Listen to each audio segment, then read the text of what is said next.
Boa noite, grupo querido. Nós estamos aqui mais uma terça-feira reunidos para o nosso grupo de estudos de Direito Sistêmico. Esse grupo que tem por objetivo fazer a leitura, partilharmos, conversarmos sobre as obras que são democraticamente escolhidas lá no grupo de Direito Sistêmico, que fica no Facebook. E o nosso grupo escolheu, e nós já estamos fazendo aqui, iniciamos a leitura desse livro aqui, maravilhoso, que é a autobiografia do Bert Hellinger, hoje retomando no último parágrafo da página 47. Então, pessoal, como sempre nós fazemos, a gente gosta de lembrar que esse grupo é uma ideia original, super original do Hamilton, que convidou muita gente, que fez e continua fazendo parte, e a gente fica muito feliz de nominá-los, e gostamos de fazer isso, porque nos coloca pertinho desse amor e nos dá força e a alegria de continuarmos aqui.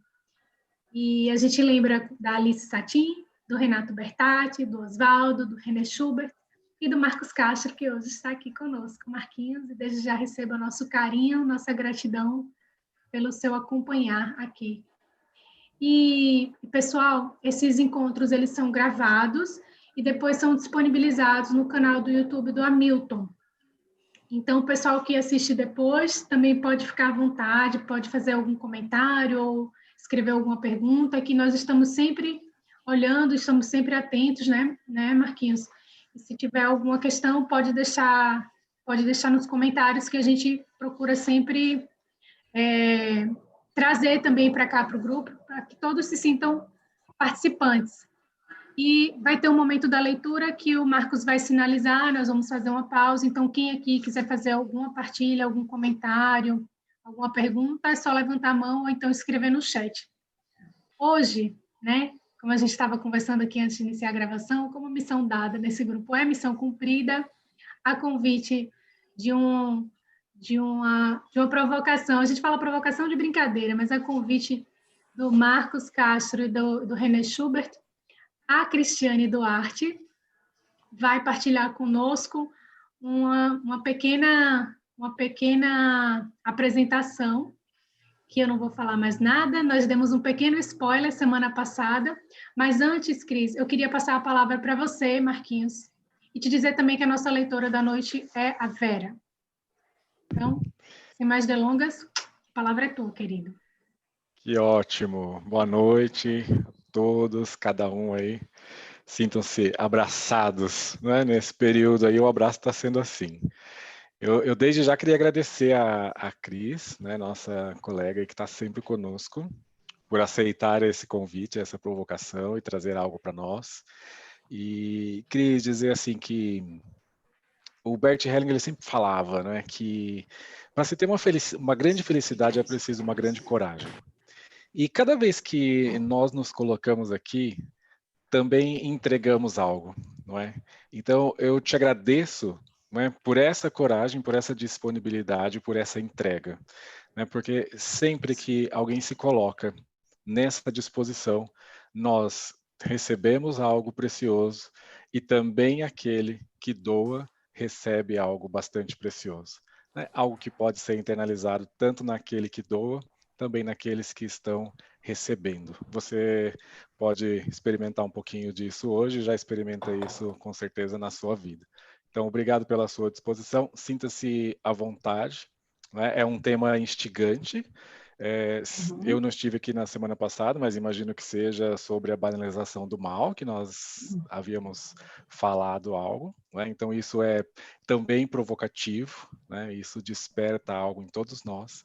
Então eu tenho certeza que isso vai ser um enriquecimento também para todo o grupo. Sinta-se à vontade para você ocupar o tempo que for necessário para você trazer isso para nós hoje.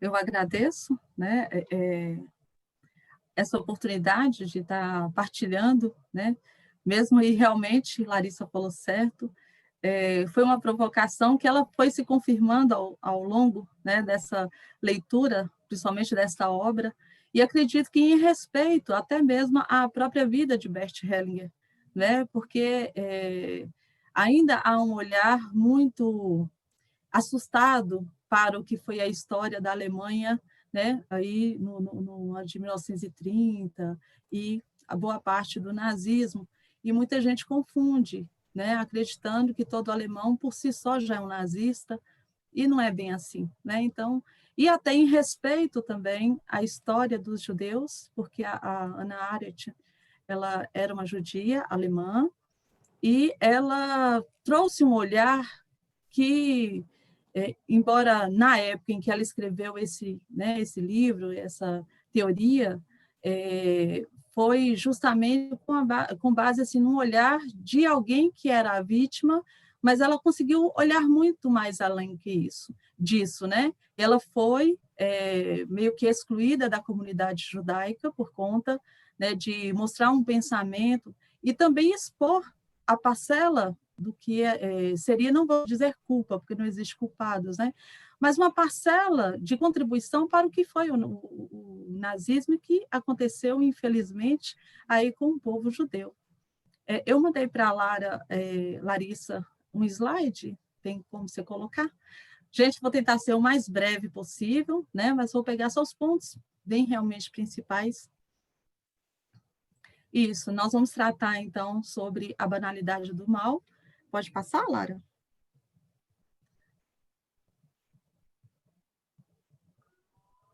Esta é Hannah Arendt, né? Arendt. Gente, quem entende alemão pode pronunciar muito melhor, né? Peguei várias fotos com várias fases da vida dela, para justamente a gente ter essa ideia, né? Da experiência, do que foi a pessoa, porque quando a gente pega, parece numa idade só, parece que é algo recortado, né? Mas houve uma linearidade aí, e ela era uma pessoa bastante interessante. Como eu disse, né, ela foi na Alemanha, então ela era alemã, só que eu não entendo muito bem essa questão, mas era judia também, né? Isso aí deve fazer alguma diferença.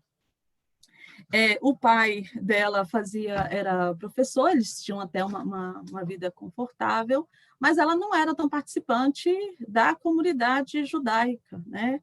Mas ela ela começou a ter essa convivência mais na juventude dela, em que ela, inclusive, participou de organizações sionistas, né? Que são a favor aí dos judeus. Ela teve um romance quando já estava na faculdade, ela teve um romance com Martin Heidegger, que foi um filósofo alemão que posteriormente se tornou nazista, e por isso também ela foi muito criticada, né, porque sabiam desse romance. E quando Hitler, então, ascende ao poder, os judeus, né, aqueles que conseguiram sair, né, fugiram de lá, ela foi para Paris. Só que a Europa, com o passar do tempo, também foi aderindo aos projetos nazistas, né? Então, a França reuniu os judeus que estavam na França e também colocaram em um campo. Lá na França era chamado de campo de... Não era de concentração como era na Alemanha, mas equivalia. E de lá ela conseguiu fugir para os Estados Unidos. Ela foi sem documento, porque eles retiveram a documentação dela, e ficou durante muito tempo nos Estados Unidos apatriada, né? Tanto é que ela era um incômodo que ela tinha, né? Porque ela teve que viver realmente com essa condição aí, até que ela se tornou reconhecida como também uma cidadã norte-americana, né? Mas de origem alemã. Ela escreveu muitos livros importantes, foi uma professora renomada, né? Ela lecionou nas principais universidades dos Estados Unidos, tinha uma perspicácia muito aguçada, e as pessoas a reconheciam por conta disso, e ela é considerada, né, uma filósofa política, embora não gostasse desse termo, e contemporânea. E o que mais marcou foi que ela escreveu 3 grandes obras importantes, mas a que mais repercutiu foi a que ela fez quando foi convidada a cobrir aí pela revista New Yorker o julgamento, né, do Eichmann. Aí realmente trouxe polêmica, né, a observação dela, o que ela estudou, porque ela estudou todo o processo, né? Ela inclusive, ela tinha escrito, antes disso, ela tinha escrito totalitarismo, e ela tinha também feito a condição humana, e ela pôde, eu acho que, meio que observar isso um pouco na prática. Porém, o que aguçou, né, um ataque, principalmente da própria comunidade, né, judaica, em relação a ela, foi ela ter explicado, né, que aquele mal não era só aquela pessoa, mas aquele mal estava dentro de um sistema, de uma sociedade, e o principal poderia ser praticado por qualquer um. E isso, né, se desenrolou em várias polêmicas em relação ao que ela falou. Você pode passar, Lara? Então, para a gente entender, nós vamos começar, a gente tem que começar pelo totalitarismo para a gente entender em qual contexto que eles estavam, né? Então, pode começar, Ana? Em que vai haver aí a negação das liberdades individuais. Esse é um sistema, né? O totalitarismo é um sistema político em que a pessoa mesmo, ela cede, ela consente e ela nega a própria liberdade, né, para apoiar e suportar aí esse regime que é tirânico, né, que é totalitário.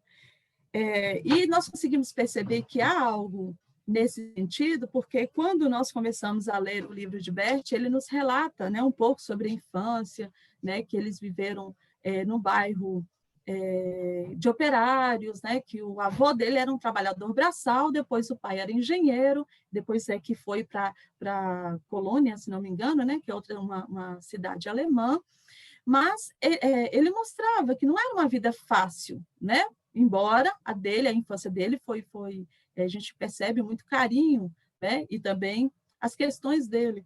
E, com isso, ele nos relata a preocupação que o pai dele teve quando Hitler foi para o poder, né? A gente vê esse comentário dele. Então, isso mostra que nem todos os alemães concordavam com o sistema que estava subindo ao poder, né? Então, é meio complicado a gente generalizar, não é?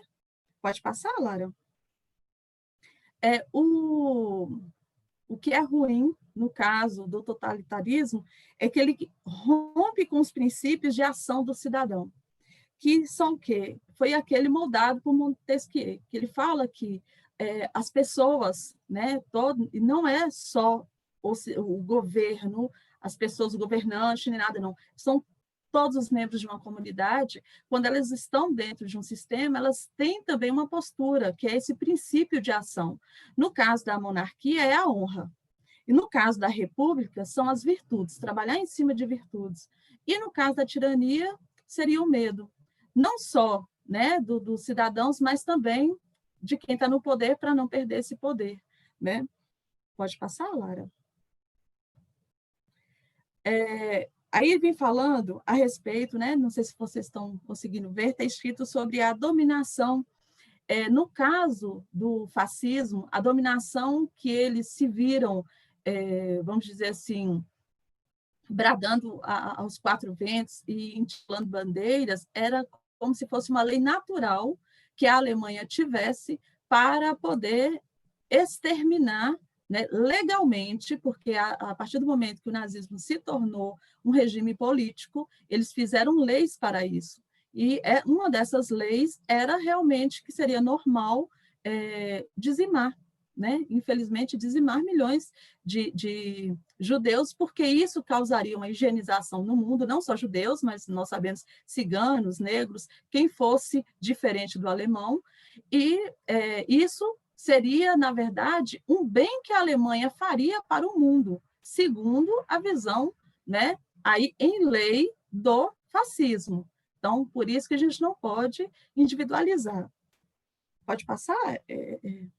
Eu não vou demorar muito, não. Aí ele vem falando o seguinte: qual foi o grande problema, de repente, né, ela não, assim, ao estudar e que ela apontou, foi que essa captura. E por que que os judeus eles foram alvo fácil? São porque eles são indivíduos isolados.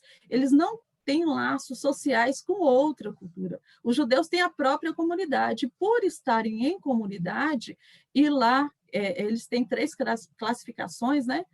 Que eles se distinguem, mas eles não se socializam com alguém que é fora da própria cultura deles. Então, isso foi para quem idealizou, que não foi só Hitler, né? Teve aí uma cambada de gente que idealizou isso com ele, que percebeu uma oportunidade, né, de realmente retirar, né, o poder que eles tinham, porque na Alemanha, antes de Hitler, os judeus concentravam muito mais, alguns concentravam mais renda que os próprios alemães, e foi, inclusive, uma das causas para que eles fossem perseguidos. Era uma forma de desapropriá-los dos bens que eles tinham para levar para a Alemanha. Pode passar? E quando as pessoas, né, elas se tornam vamos dizer, esse isolamento, ele se torna povo. E quando se fala povo, é no sentido de se tornar massa de manobra mesmo. Não existe uma individuação, existe uma coletividade. Olha, essa coletividade, quando se fala judeu, se pensa não só em uma única pessoa, mas se pensa realmente em várias, né? Todas agrupadinhas ali, e isso deixou, né, eles bastante vulneráveis. E por que Ana ela foi meio que, vamos dizer assim, afastada, excluída da própria comunidade? Foi que ela disse o seguinte, que se eles tivessem uma representatividade, se eles tivessem reagido ao que eles estavam vendo, que estava começando em relação a ataques contra eles, de repente seria diferente. Se eles fizessem, né, uma manifestação mais cívica, em que eles mostrassem, né, para alertassem de que aquilo ali feriria a humanidade, não só a questão do povo judeu, mas que ferir um ser humano é ferir um ser humano independente de raça, qualquer religião, qualquer coisa? Não. Então, por isso que ela foi criticada, porque ela disse, olha, nem todos os judeus estavam em campo de concentração. Enquanto tinham milhares em campos de concentração, tinha um bairro, né? E ela até cita o nome, mas como o nome é muito alemão, gente, e aqui não dá conta, eu não vou saber pronunciar, mas tinha um bairro em que lá viviam apenas o quê? Os que eram ricos, que compravam casas ali, ficavam quietinhos, não saíam nem nada, enquanto aqueles, né, que não tinham essas condições estavam no campo de concentração e eram guiados por rabinos. Então, por isso que ela foi atacada. Pode passar. O governo totalitário, ele se configurou muito forte, a ponto de, né, ter a parceria do Mussolini, embora Mussolini, a regra dele era outra, porque no exército dele tinha judeus italianos e com eles ninguém mexia, e ele achava que a questão, enquanto que no nazismo a bandeira era a lei natural, eles tinham o direito de serem únicos, né, e homogêneos na terra. O fascismo já era o contrário, né? Era uma questão histórica. Eles tinham direito porque a história conferia à Itália esse poder. Então, era um pouco diferente. Os dois, eu achava que os dois eram amiguinhos de infância, gente, mas não era bem assim, não. Um sacaneava o outro. Eu achei assim o máximo. O próximo. E para a gente fechar... tá. E só uma coisa antes... E para que o povo alemão continuasse acreditando que as ideias dele, né, do fascismo, aquela propaganda toda, aquela ideologia toda, aqueles slogans todos eram verídicos, ela tinha que estar em movimento. Caso contrário, ela não teria tido também a força que teve, né? Tanto é que, quando é que parou? Quando inventou de ir para a Rússia e eles não deram conta, né? O sistema prepara seus cidadãos para serem carrascos e vítimas. Então, quando eu li isso aqui, gente, eu falei assim, que interessante. Olha só, o fascismo, o nazismo, ele era capaz de fazer com que alguém que estivesse no alto escalão, se fosse pego em traição, ou que eles entendessem que era traição, tinha o mesmo destino do que qualquer um, aquele que tivesse prendido, ele teria o mesmo destino, por exemplo, de ir para uma câmara de gás. Então, não havia uma segurança, né? Então, por isso que nós vamos ver, quando eu estiver falando sobre Eichmann agora, que quando houve a morte de Hitler, ele se sentiu desobrigado da lealdade a Hitler. Mas se Hitler não tivesse morrido, boquinha fechada, porque era uma lei, né? Então, só para a gente entender o contexto, né, em que eles viviam. Vizinhos, gente, eram fiscais de vizinhos. Não existia diferença entre a vida privada e a vida pública. Era tudo uma coisa só, né? Um era o olho do governo dentro da casa do outro e até na própria casa, né? Pode passar, Lara? Aí nós vamos, né? Vou tentar ser mais breve possível, que é, né, esse julgamento que para Ana ela aponta como sendo questionável, não pelo teor em si, porque realmente ele contribuiu, foi um dos idealizadores da solução final, que foi aquela em que teve a ideia de colocar pessoas no vagão para levar para a câmara de gás, foi a ideia dessa pessoa, mas de como ele foi levado a julgamento e para onde foi levado, né? Para ela, Eichmann deveria ter sido julgado num tribunal internacional, né? Aí que seria algo muito mais justo, e não raptado na Argentina e levado para Jerusalém e lá ser né, confrontado, né? E a gente vai ver que, como ela disse, o que eles criaram, né, o que o promotor, que eu esqueci o nome também, porque é um nome muito esquisitinho, ele orquestrou, né, para que o Eichmann fosse para Jerusalém.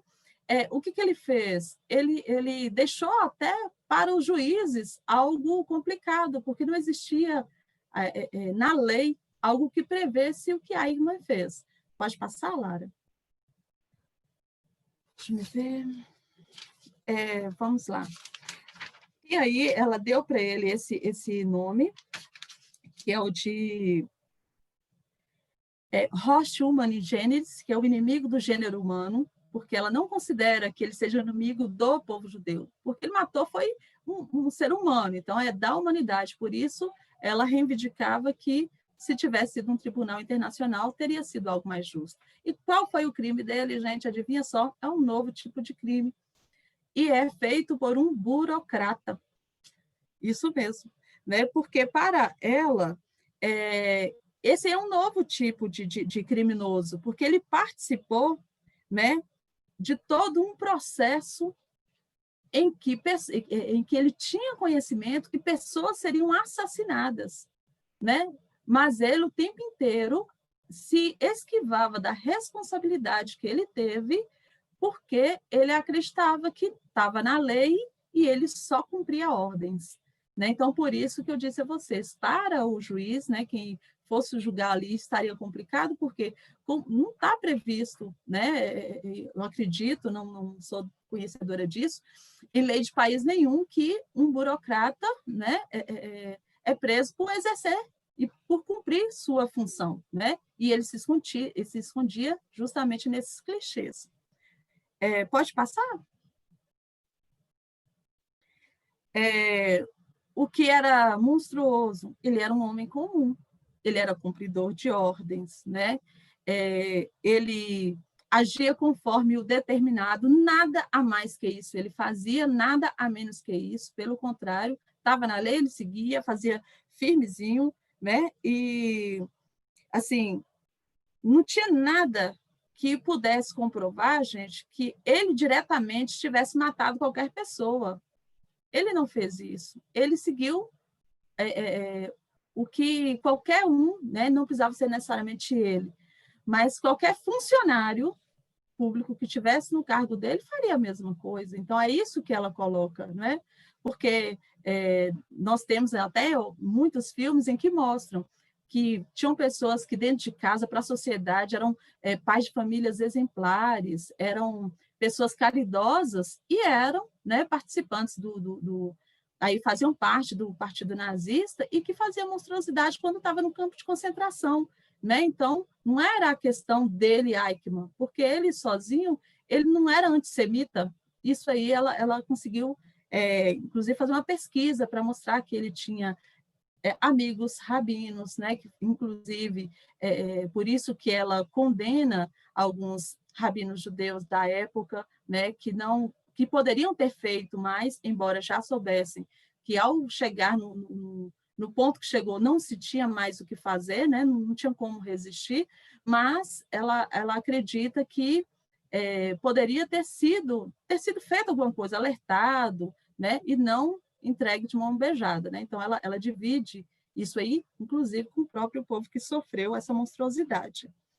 Eichmann era totalmente servil, ele fazia questão de agradar a hierarquia maior, e ela diz que o seguinte: ele foi fruto de uma construção condicionada de personalidade, né? Porque a campanha nazista ela foi feita em cima de propagandas violentas, né? De naturezas utópicas, ufanistas. Então, assim, ele era fiel. Tanto é que ele dizia, ele gostava muito desse lema, que a honra dele era a lealdade dele. Ele era leal ao país dele. E pronto. Então, por isso que ele não tinha nada a ver, ele não matou ninguém. Ele só fez o que tinha que fazer, ele seguiu o processo, né? Pode passar? Agora, agora vem um pensamento dela que é muito legal, que é esse daí, ó, em que ela fala assim: Eichmann, ele não precisou de ter motivação, porque ele não era antissemita. Ele não tinha uma ideologia fixa. Ele não tinha uma questão pessoal contra nenhum judeu. A motivação dele era não ter motivação, era só cumprir ordem. Então, ela fala, o mal está aí. É quando uma pessoa que é dita normal, né, ela não usa aí a reflexão do ato que ela vai fazer, se aquilo vai atingir outras pessoas ou uma comunidade. Ele não exerceu, pelo contrário, né, ele se gaba de ser uma pessoa simplesmente obediente. Tem uma passagem do julgamento dele que eu assisti, que está disponível no YouTube, em que o juiz pergunta para ele assim, mas espera aí, você sabia que tinham pessoas dentro do vagão? Sabia, fazia parte, era parte do produto. Aí ele explica o processo todinho. Você vê que ele explica dentro do que ele de clichês burocráticos, aquela coisa toda, mas assim, ele não ligava na palavra pessoa, ele não refletia nisso. Aí o juiz mudou, falou assim, espera aí, mas me fala, se tivesse na lei que você tivesse que matar seu pai, você mataria? Se tivesse na lei, eu mataria. Então, quer dizer, ele não parou, entenderam assim, o que demonstra? Assim, ele era uma pessoa irrefletida, tanto é que ela teve a oportunidade de conversar com ele e ela percebia que ele não fazia construções lógicas na fala, né? Que ele era uma pessoa irrefletida, assim, palhaça. Ela tem no livro esse termo, ela o achava medíocre e palhaço. Ele não era uma pessoa má, com algum tipo de patologia que a gente poderia, né, falar assim, é um serial killer, ele teve uma motivação tal, isso, tal, que não.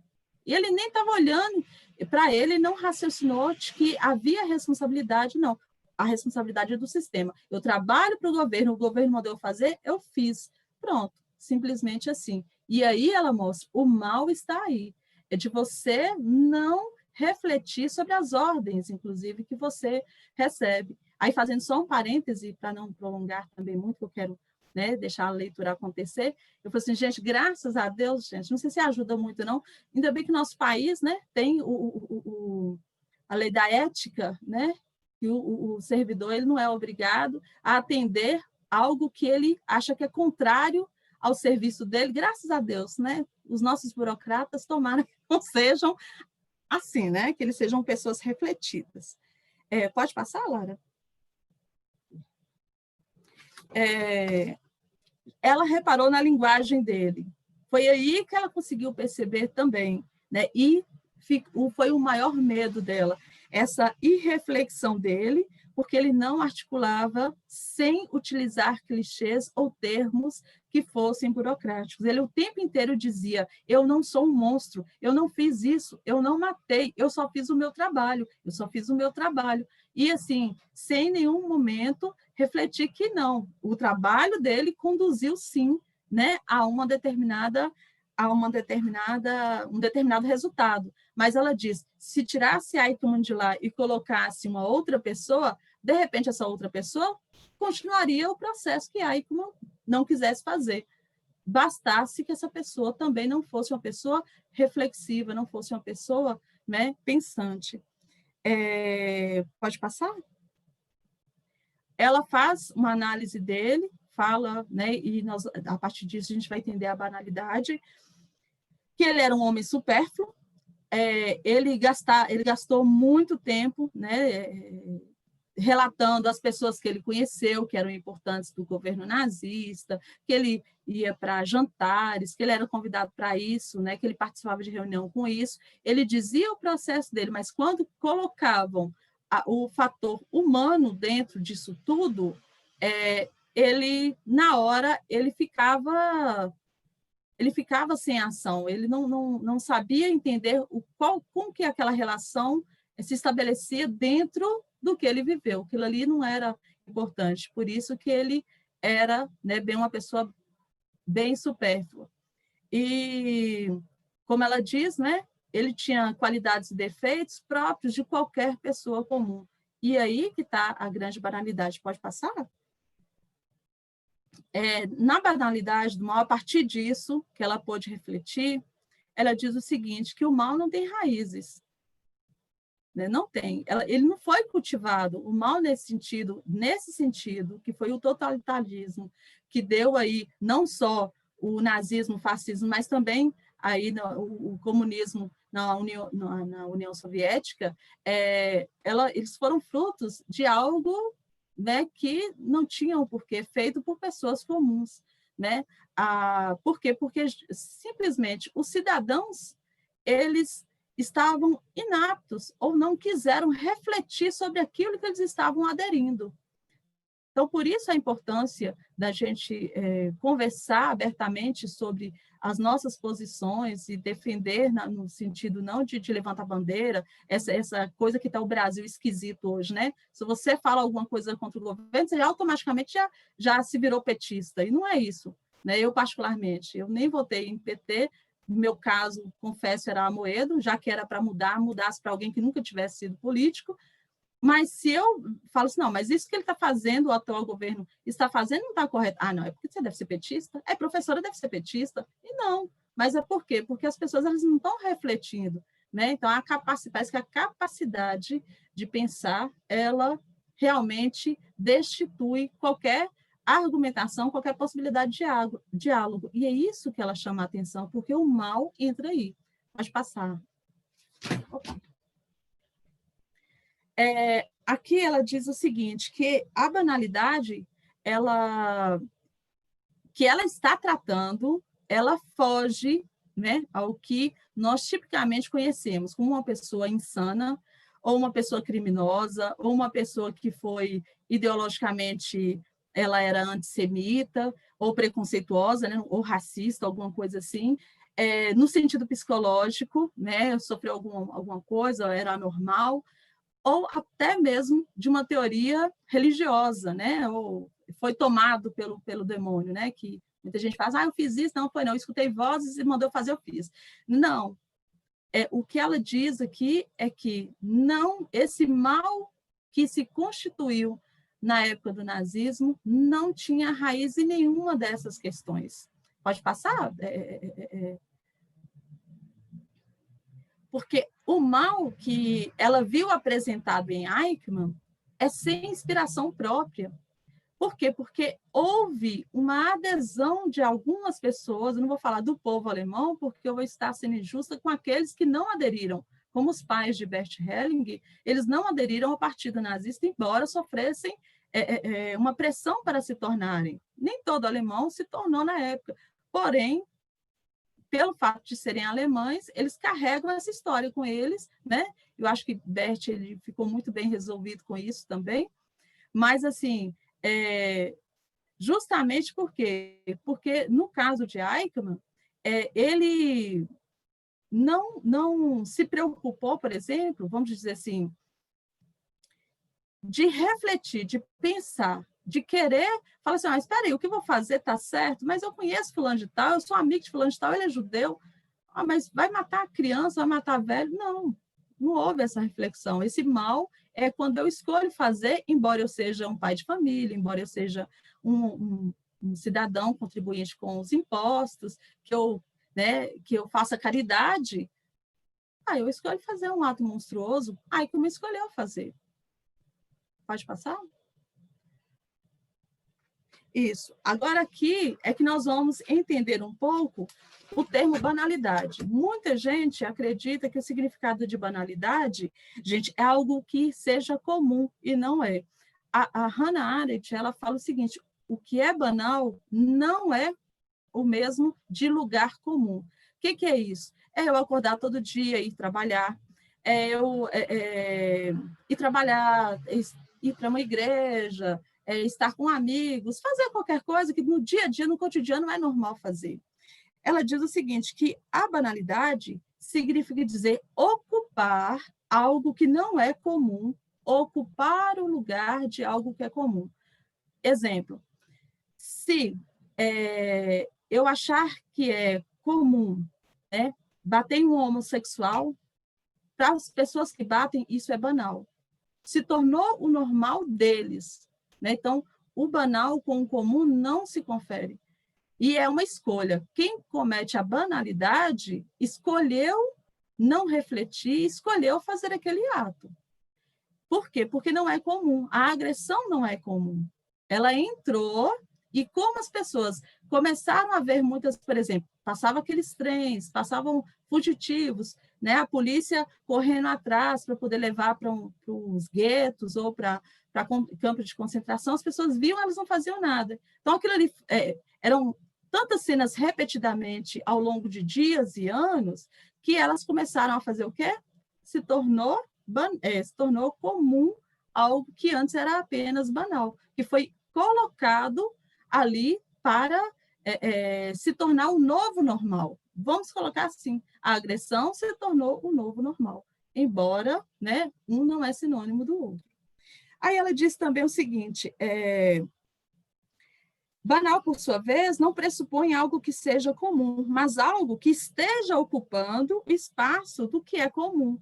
E aí, se as pessoas, né, por exemplo, se a gente fica vendo o tempo inteiro na televisão, só violência, só morte, só desgraceira, só violência, só morte, só desgraceira, vai chegar um ponto em que vai ser comum.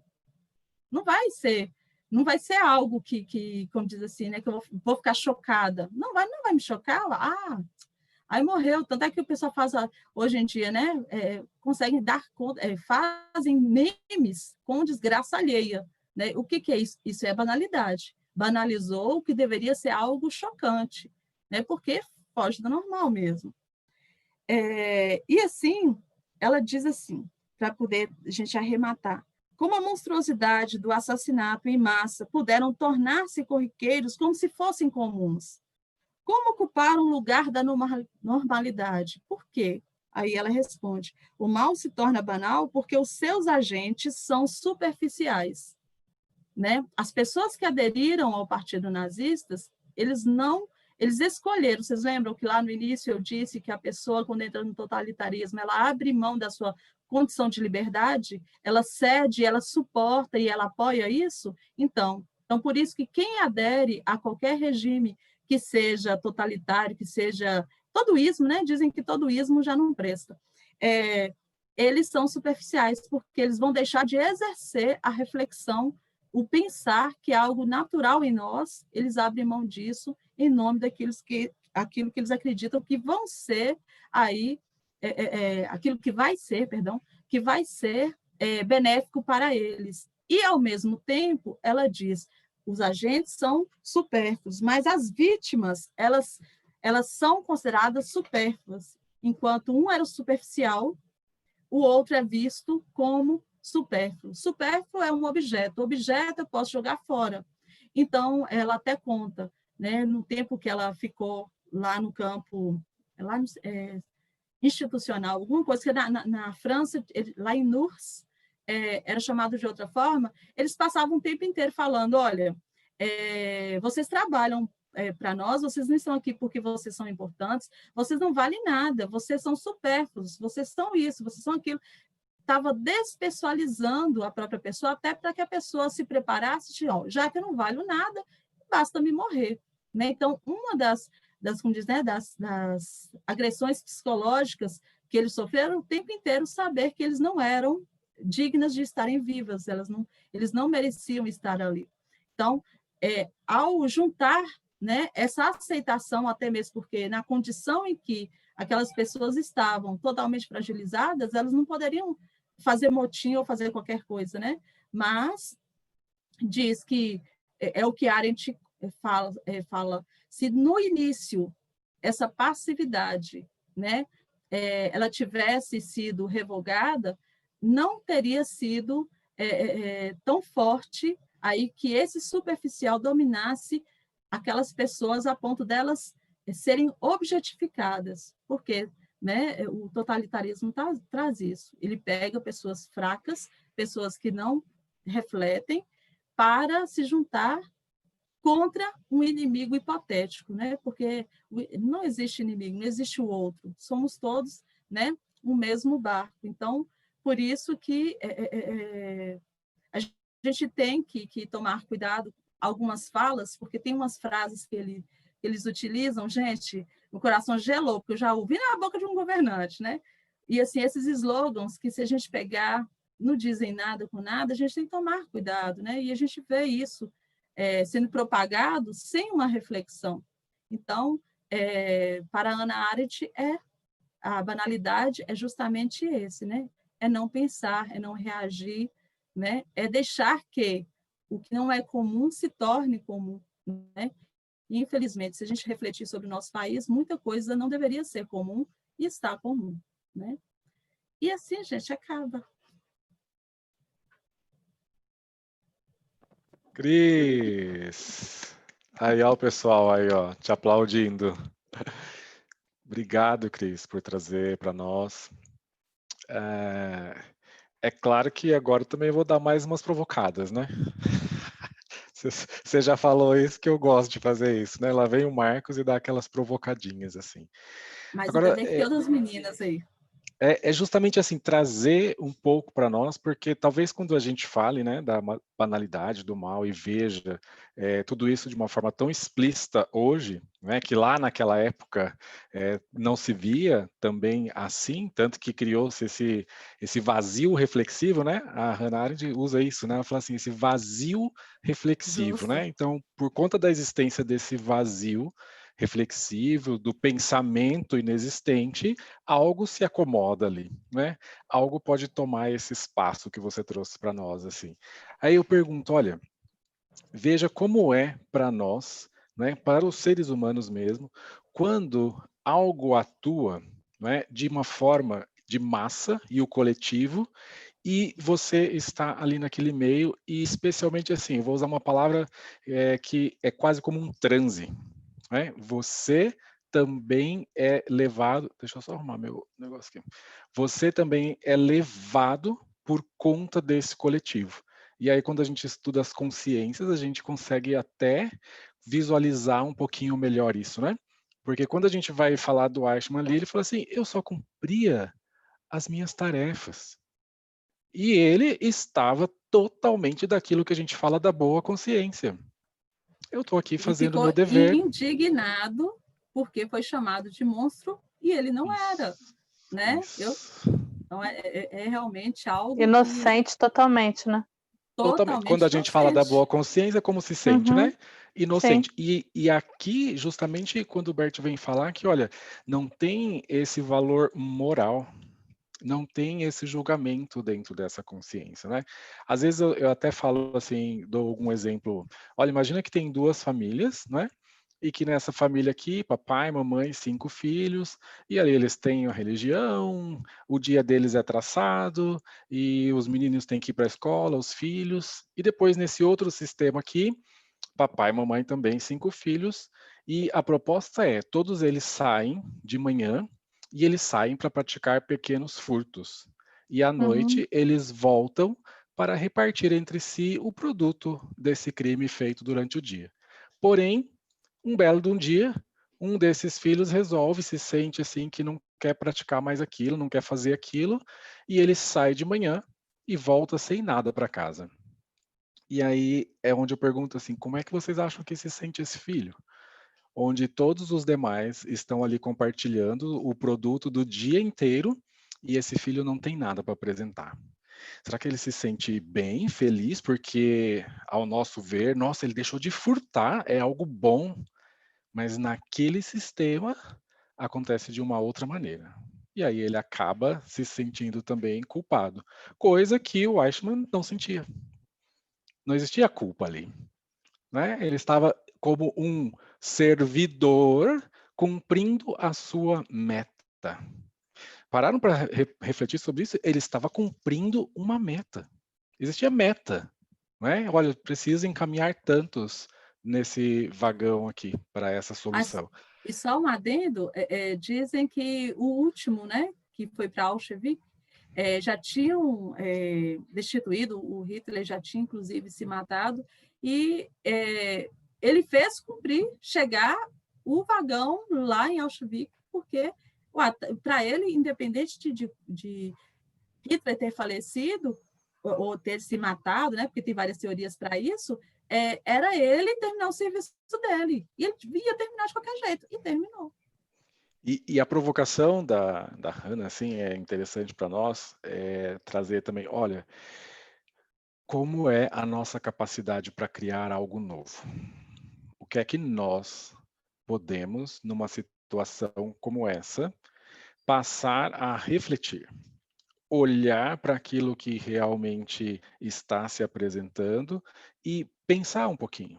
E talvez até como a gente fala tanto de não julgar, mas julgar nesse sentido de observar tudo o que acontece e fazer algo um pouquinho diferente. A Cris falou, né? Olha, se você é o servidor público, você não é obrigado a praticar algo ilegal, imoral aí, né? Você pode se recusar a fazer isso. Agora, percebam o quanto isso exige de cada um de nós, porque ele está dentro do pertencimento daquele grupo também. E fazer algo diferente afeta, põe em risco esse pertencimento. Então é por isso que isso demanda algo, né? E é bastante profundo e exigente.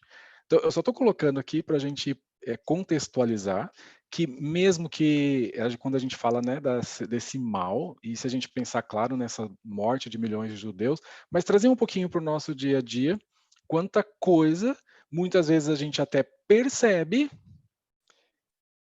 mas a gente permanece ali por conta de que esse é o meu grupo e aqui tem algumas determinadas regras. E ela vem justamente cutucar em nós aqui e falar, olha, né, qual é a reflexão que você pode fazer, qual é o pensamento que você pode externar, qual é o novo que você pode seguir a partir disso. Acho que esse é o estímulo que ela traz para nós o tempo todo aí, né? A Cris pode falar um pouquinho mais sobre isso. Só que justamente assim, uma coisa que eu achei interessante que a Hannah coloca é justamente isso, desse comum, que na verdade não é comum, é algo cruel, é algo, né, monstruoso, por assim dizer, mas que encontra um lugar vazio e ocupa esse espaço. Então, olha, em algum momento, esse espaço aqui daquilo que realmente era o ordinário, o comum, o aceitável, o respeitável, ficou vazio, inclusive Justo. institucionalmente. Tornou-se vazio e todas as vezes que tem esse vazio, algo vem para ocupar o lugar. E nesse caso, aquilo que era temido veio e ocupou o lugar. E se tornou, então, esse comum, esse banal, apesar de representar algo tão terrível. Só para dar o spoiler, né, também assim, dizer, não deixar o pessoal aí tão assim, o Eichmann, ele foi condenado, tá, gente? Foi enforcado. Então, ele também Foi. recebeu algo E e é foi enforcado. preciso dizer que a Ana, ela não defendeu o Eichmann. Ela, em nenhum momento, ela defendeu. Ela, inclusive, achava que como que uma pessoa tão medíocre como ele entraria para a história como um dos maiores assassinos. Porque o que a gente espera, né, dos grandes homens para o bem e para o mal, né, porque tiveram o próprio Hitler, se a gente for observar, pena que ele usou as ideias dele negativamente, mas ele tinha um carisma. Esse não. Ele era uma pessoa comum que ninguém nem reparava, ele não tinha nada que o tornava especial, né? E a sua mediocridade não barrou para que ele escolhesse fazer aquilo ali, né? Ele escolheu fazer. E é isso que ela diz, olha, não é inocência dele, não, ele tem que pagar pelos atos. Mas ele foi fruto de um sistema, estava num sistema, e ele acolheu esse sistema político, porque estava na lei, e vários também faziam a mesma coisa. Gente, essa moto está aqui agora. Aí, passou. Então, ele escolheu, e isso que ela chama que é um grande mal, é de você não reconhecer que pode ser um vizinho, pode ser até você por um momento de insanidade, você faz algo que vai prejudicar outra pessoa. Você está tornando banal algo que não deveria. Né? Aí, né? Eu particularmente acredito que a corrupção se tornou banal no país. É algo que não deveria, mas se mostra cada vez enraizado aqui. O trem está feio. Alguém, eu acho que foi a Cláudia, se eu não estou enganado, colocou ali algo sobre a boa consciência no chat, né? E apesar de boa consciência, e aí, como fica essa situação? E a Cris trouxe agora um pouquinho falando disso, dessa corrupção, e talvez também tenha um pouco disso, estou de boa consciência, isso ocupou um lugar, né? Agora, nem por isso, né? Nem não significa estar de boa consciência que eu estou imune às responsabilidades daquilo que vem desses atos. As consequências vêm. Assim como as consequências de uma corrupção também vêm. E, aliás, assim, eu estava ouvindo até o Renato uma vez falando, né, sobre corrupção, e a corrupção, assim, enraizada, e a corrupção que tira algo precioso da sociedade e de muitos, ela tem um grande preço. E muitas vezes esse preço é justamente assim, pode não ser para aquele que está praticando, mas para o sistema e para as gerações seguintes, especialmente. Tanto é que muitas vezes nós vemos assim várias tragédias acontecendo com filhos de alguns políticos bem famosos, bem corruptos, porque o preço é justamente a morte. Existe um preço para isso também. Então, mesmo que esteja de boa consciência praticando algum ato, isso não exime da responsabilidade desses atos. E aí, por isso também é muito importante para nós, assim, quando a gente vai falar do direito sistêmico, não é? E a gente fala assim, alguns vêm falar de amor e acham que é um direito, agora vai falar de amor, e é todo mundo bonzinho. Não, é justamente permitir que as pessoas elas possam ter a oportunidade, inclusive, de equilibrar essa relação, arcando com todas as consequências daquele ato. É assim que eu respeito também a dignidade desse outro, porque ele precisa fazer essa reparação. Né? Então, de boa consciência, a responsabilidade ainda continua existindo. Ô, Marcos, e só a título também, vai me vindo flashes, né, de coisas que eu li, porque eu fui... a gente já assisti tanta coisa, li tanta coisa, mas um dos motivos para que se orquestrasse, né, o sequestro de Eichmann, que levasse para o Eichmann, eu não sei pronunciar, perdoem quem fala alemão aí, que ele foi para Jerusalém, foi porque a geração pós-campo de concentração, né, considerava que aqueles que morreram, que sobreviveram, por que eles sobreviveram? Eles culpavam o povo de não ter reagido contra o que fizeram com a população. Então, dá para entender que tanto serviu como uma catarse, porque, como Arendt disse, ele foi mais condenado historicamente, pela história, do que necessariamente por um ato feito dele diretamente contra alguém. E para que os filhos das novas gerações pudessem ver que aquilo ali aconteceu sim, e que não tinha nada que o povo que estava lá no campo de concentração podia fazer. né? Então, tanto é que tem uma passagem no julgamento, eu convido a todos para assistir, está no YouTube, em que tem um rabino que ele foi convocado, né, para poder se explicar se ele ficou sabendo com antecedência de que ia haver o sequestro daquelas pessoas e levar para tais lugares, por que ele não fez nada, por que ele não avisou? Aí o rabino estava dando lá uma explicação e um dos sobreviventes que viveu isso aí começou a gritar no plenário, falou, não, você não nos deu formas de lutar, você não nos deu formas de lutar, e ele teve que ser retirado do plenário. Então, também tem esse valor catártico, né? A gente pode falar assim, desse julgamento, né? Então, é isso que eu fiquei impressionada também, como que a geração pós cobrou daqueles que sobreviveram, também, né, daqueles que foram mortos, né? Alguém gostaria de falar alguma coisa, gente? Tem perguntas? Eu vi que a Cristiane está assim. Vera. Isso sempre é instigante, né? Sim. Se você me permitir, Marquinhos, só queria registrar aqui no chat, tem muitos comentários aqui. Como o pessoal que vai assistir depois no YouTube não tem acesso, né, ao conteúdo do chat, só para a gente deixar aqui registrado. Muitos agradecimentos. E a Cris, eu não vou ler o comentário da Cris, porque ela pediu a palavra, eu acho que ela vai ter oportunidade de falar. A Edelvaz falou, muito bom, parabéns, obrigada. Sugestão de filme na Netflix, Assunto de Família. A Cláudia agradeceu pela resposta que você fez. A Ivelise parabenizou a Cris, muito boa explicação. A Antônia também, parabéns, Cris, gratidão.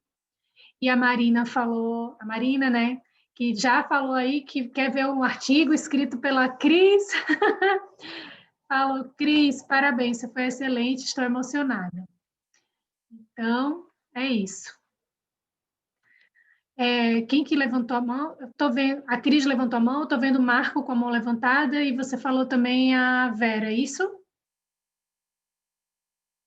Em ordem aqui, como eu vi pelo chat o comentário logo da Cris, eu vou abrir primeiro o microfone da Cris, tá bom? Cris, você pode abrir? Pronto. Sempre muito, muito bom. O que eu escrevi lá, ela já deve ter lido, que eu estou achando maravilhoso, porque eu acompanho esse grupo desde que ele começou e depois eu fiquei assistindo só pelo YouTube, porque o dia de hoje é o dia que geralmente eu tenho um compromisso e que não está tendo por causa da pandemia. E eu sempre gosto de trazer para os alunos, né, quando existem essas reflexões maravilhosas, é que a gente tem que trazer tudo isso para a vida cotidiana, que é o nosso dia a dia, né? E aonde que a gente vê tudo isso aí, que foi falado maravilhosamente, eu agradeço muito, já printei várias telas aqui do seu trabalho para mostrar para as pessoas, né? Porque a gente tem que passar o que é bom adiante. Eu sempre acho legal a gente trazer para o que a gente vive no nosso dia a dia, quando às vezes o tempo inteiro nós vivemos aí essas questões todas, não só de corrupção, mas no dia a dia mesmo, muitas coisas que não são corretas, que não estão dentro da tal normalidade, e nós não fazemos nada, nós nos calamos. Até numa discussão corriqueira, às vezes, em grupos de discussão, ou no trabalho, ou a gente olha alguma coisa, um homem batendo numa mulher, ou uma criança apanhando, ou alguém fazendo alguma coisa errada na rua, ou jogando uma porcaria no chão, ou dentro do seu trabalho você não se preocupa se a sua luz está acesa ou apagada, né? Milhões de coisas, de exemplos que a gente pode trazer aqui, né? De o que é certo, o que é errado, e a gente às vezes se cala, né? Então eu acho que essa grandiosidade, né, desse assunto, quando a gente puxa ele para o nosso dia a dia, isso começa no pequenininho, né? E de como que isso pode ser passado para gerações futuras. E eu me lembrei de uma palestra do Dr. Roberto Chiniachik, né, um grande escritor, palestrante, em que ele contava que quando ele era criança, o pai dele era uma pessoa que mostrava muita dignidade para os filhos, e um dia eles foram no jardim zoológico e tinha uma altura certa para a criança passar e não pagar. E todas as crianças na fila da frente baixavam para passar de graça na catraca ali, né? E na hora que ele foi passar, ele já estava maior, e o pai dele disse, não, meu filho vai pagar. E aí alguém que estava na frente disse, não, mas é só ele se abaixar e passar. E o pai dele disse, não, meu filho já cresceu, ele vai pagar. E essa coisa boba ficou dentro dele, né? Então ele vem contando desse efeito cascata, quando a gente assiste as palestras dele até hoje, ele se tornou esse homem grandioso, ele sempre traz esse exemplo da dignidade que ele via no pai, né? Quando não tinha dinheiro para comprar comida e todas as coisas que eles passaram na vida. Então, assim, é muito bom sempre a gente trazer esses assuntos espetaculares e sempre trazer para o pequenininho, né? Porque esse pequenininho é muito importante. Até aqui num simples grupo, onde a gente está trazendo sempre assuntos lindos, as pessoas poderem ter isso aqui que eu estou fazendo agora, a gente poder se posicionar, poder falar, poder trazer reflexão, porque é isso que vai trazendo aí e eu sempre falo, a gente vive sempre muito a segunda ordem, né? Que é o tal do suportar. A gente vai aprendendo a suportar um monte de coisas, né? Às vezes para pertencer, né? Às vezes para conseguir seguir, mas em que momento em que a gente tem que burlar isso, né? E falar, opa, peraí, deixa eu me posicionar aqui, deixa eu falar que eu não aceito não, que isso tem que ser diferente. Então, assim, muito obrigada por esse assunto maravilhoso e muito obrigada pela oportunidade que a gente está tendo aqui. Ótimo, Cris, é isso mesmo, né? É justamente trazer isso para a realidade de cada um, né? Não achar que isso é algo tão distante, né? Uhum. E que esse mal, por assim dizer, ele pode acontecer desde pequenas coisas até algo grandioso e que chama a atenção, sim, né? E aí, quando a gente olha para as pequenas, também somos preparados algum dia para olhar para as grandes. Exatamente. A Vera também queria falar, Larissa. Vera, pronto, ela conseguiu ativar o microfone. Primeiro, agradecer essa apresentação brilhante da Cristiane. E eu lembrei do Viktor Frankl, que foi prisioneiro de campo de concentração e desenvolveu a terapia do sentido da vida, né? Eu lembrei dele. E também do Pierre Baillot, e Crema e Leloup, que são três pessoas que fundaram a Unipaz e que criaram o termo normose. Não sei se todo mundo já ouviu falar. Eles falavam muito que o conceito de normalidade é de quantidade, não do certo ou errado. De quantidade de pessoas fazem tal coisa é considerado normal. E aí os três cunharam, e tem um livro até dos três chamado Normose, que ele chama A Patologia da Normalidade. Né? Então, me lembrei... Aliás, essa semana eu estava lembrando, assim, coincidentemente, desse livro, e estou fazendo um trabalho que eu citei, esse conceito dele, né?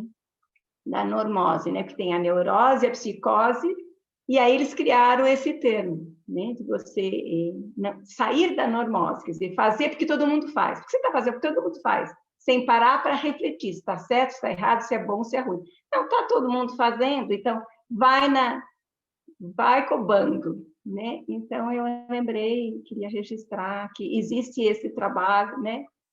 Do século passado, né? De Segunda Guerra para cá, registrado e tudo que é muito interessante, essa reflexão que a Unipaz faz. A Vera traz algo assim que e aí, vamos sair do piloto automático quando, não é? Em algum momento é preciso desligar esse piloto automático e realmente observar um pouco mais, né? Que a gente fala aqui tanto assim de ampliar esse olhar, né? Dar um passinho atrás e realmente perceber algo maior. Marco, acho que queria falar, né, Larissa? Marco, você consegue abrir seu microfone, por favor? Sim. Cristiano, querido, obrigado. Sabe, eu acho que a sua exposição, o amor que você dedicou a esse trabalho, essa apresentação para esse grupo tão lindo, tão querido, tá? Só veio enriquecer profundamente o processo Meu Caminho em Direção à Paz, tá? O meu caminho abandonando a minha banalidade. Eu quero te agradecer muito, me emocionou muito, né? Aí logo depois vem a Cristiane, né, que também trouxe essa riqueza, a Vera. É a beleza do trabalho coletivo, do conhecimento coletivo, né, que nossos maestros aí, a Larissa, o Marcos e o Renê, estão sabendo trazer, né? Quer dizer, eles estão com as batutas acionando os naipes musicais aí dos conhecimentos específicos. Então, assim, é muito lindo isso, tá? Domingo eu assisti com meu filho o filme Dois Papas. Eu fiz questão de assistir com ele porque eu e meu filho a gente sempre briga. Eu sou de esquerda, ele é de direita. E a gente briga amorosamente, como o Arli Cravo fala, a oposição amistosa. E aí, eu acho que essa reflexão, Cristiano, que você nos trouxe, nos leva a uma instigação. Como romper com a banalidade, né? Nós estamos agora vivendo uma pandemia onde há 2 semanas Araxá inteira. Araxá é uma cidade aqui de Minas conhecida nacionalmente. É como se toda a população de Araxá tivesse sido dizimada. Então, a gente está vivendo um processo de banalização da morte pelo coronavírus. Estamos não crescendo com isso. Aí fica igual bala perdida, fica igual acidente de trânsito, fica igual as violências que a gente se acostumou com elas. Como você falou, Cristiano, a gente acaba não assustando mais. Então, eu acho que o desafio do grupo, e cada pessoa maravilhosa aqui do grupo vai saber refletir e construir conhecimentos, romper com essa banalização, né? Mas realmente é um tema que vai voltar aqui. Nesse grupo de estudos, esse tema vai voltar, né? E voltar assim, como romper esse processo de banalização do mal. Sim. Isso. Olha só, eu vou pedir, Larissa, eu sei que a gente está bem no tempo, não sei se eu vou conseguir fazer. Eu estou com possibilidade de compartilhar a tela? Deixa eu ver. Você pode me habilitar? Aí eu vou explicar, eu vou passar algo rapidinho de 3 minutos. Dando continuidade a isso que o Marco estava falando, que a gente estava falando, como sair, não é? E na sexta-feira passada, eu estava falando no TRT de Vitória, alguma coisa sobre conflito, não é? E aí eu falava justamente assim, sair da guerra, não é? Como é, em algum momento, sair da guerra. Como é olhar para esse conflito também que parece uma guerra interminável e que é, muitas vezes, uma verdadeira guerra, e olhar para ele de uma forma um pouco mais ampliada, o que é que ele pode trazer para nós. E aí tem um filme, não sei se muitos aqui já viram, que chama assim, que relata aquele episódio que aconteceu durante a Primeira Guerra, que chama Trégua de Natal. Conhecem? Quem conhece? Levanta a mão assim. Não? Lari conhece. Então vale a pena passar aqui, que acho que só você, Larissa, que levantou a mão. E é muito interessante como a gente pode ver, assim, só contextualizando, como alemães e os ingleses, né, os britânicos, estavam tão próximos e em trincheiras, já quase não existia espaço entre eles, inclusive para recolher os corpos. E é chegado o momento de Natal e algum ali começa a cantar uma musiquinha e vamos ver o que acontece com tudo isso, quando eles conseguem sair um pouco dessa guerra. eu peguei justamente uma parte desse vídeo que não tem tradução, e só para vocês verem, depois vocês me falem, precisa de tradução? Vou ver se eu consigo passar, eu não sou muito bom nisso aqui, pelo Zoom, vamos ver, Larissa. Me ajudem aí, eu vou perguntar só se vocês estão vendo e ouvindo. Peraí. Estamos vendo. Tá, deixa eu só ver se vai sair o som. Não tá saindo o ouvindo. som? Não. Tá, peraí, que eu acho que eu fiz... Sabe como é, né? Você tem que colocar ali aquela opção de sair o som. Share computer. Tá ligado. Peraí, que agora eu tenho que ir lá de novo.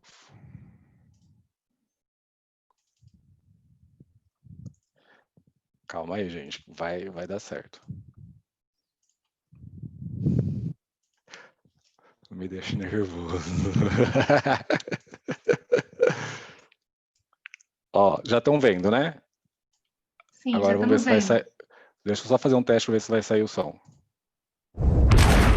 Saiu? Sim, sim. Então, vou aumentar a tela.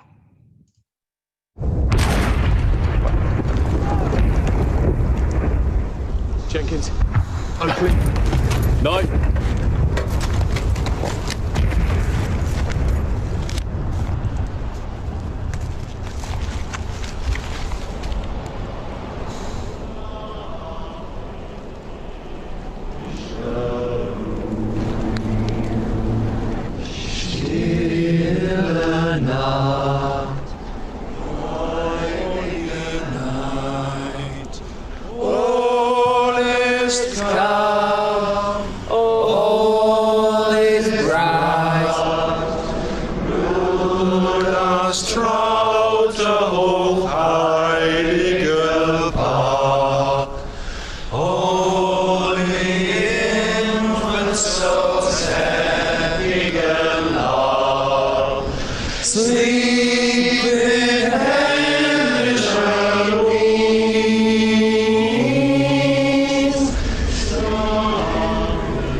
Ein Blitzer kommt!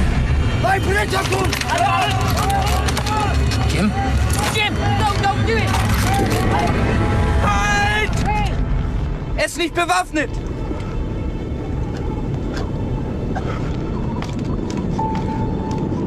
Nein, Otto! Jim!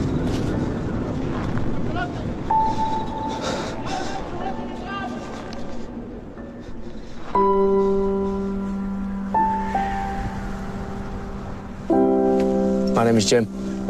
Mein Name ist Otto. Pleased to meet you, Otto. Freut mich. Rose, she's called. Schön, schön.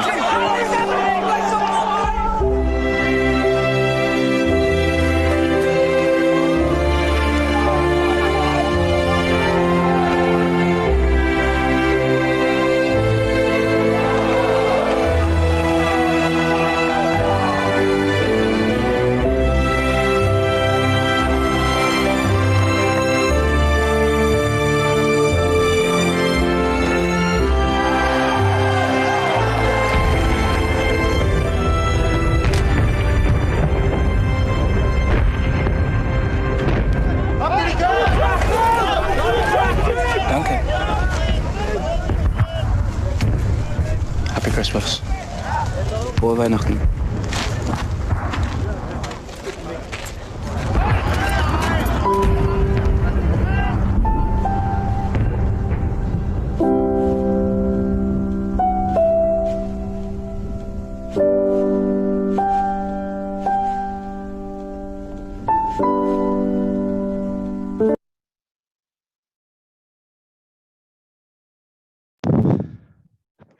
Eu toda vez respiro assim quando eu assisto esse filme, porque alguém colocou assim, meu Deus, ali no chat. Como sair da guerra. Muito obrigado pelo nosso encontro de hoje. Um encontro diferente, não é? Não lemos uma página do livro, mas ganhamos tanto. E sim, é possível. Alguém tem que dar o primeiro passo, né? Deixo com você, Larissa. Ah, meu querido, com essas suas palavras tão lindas e depois desse filme, eu acho que cada um de nós vamos ficar com o nosso silêncio, com esse sorriso que eu estou vendo no rostinho de vocês, com essa emoção e com a gratidão profunda, Cris, por você ter dito um sim a esse convite que o Marcos e o René te fizeram. E é um presente lindo, um aroma de humanidade, de leveza e de beleza. Eu agradeço também esse grupo, muito incrível, muito querido. E nós te agradecemos, Marquinhos, com todo o nosso coração. Um beijo bem grande para todas e todos. Fiquem bem e até a próxima terça. Gratidão imensa, pessoal. Vários coraçõezinhos. Beijo, Cris. Beijo. Obrigado mais uma vez. Obrigado, Tchau, tchau. gente. Boa noite. Fiquem bem. Eu não consigo nem me despedir de tão que eu quero ficar aqui. Um Pois é, beijo. hoje eu não desliguei ainda. Eu tô aqui, ó. Tchau. Tchau, tchau. Sintam-se abraçados. Um beijo. Um beijo lá para Portugal. Um beijo para Portugal. Um beijo para todo mundo do YouTube. Tchau, gente. Tchau, gente. Vou encerrar.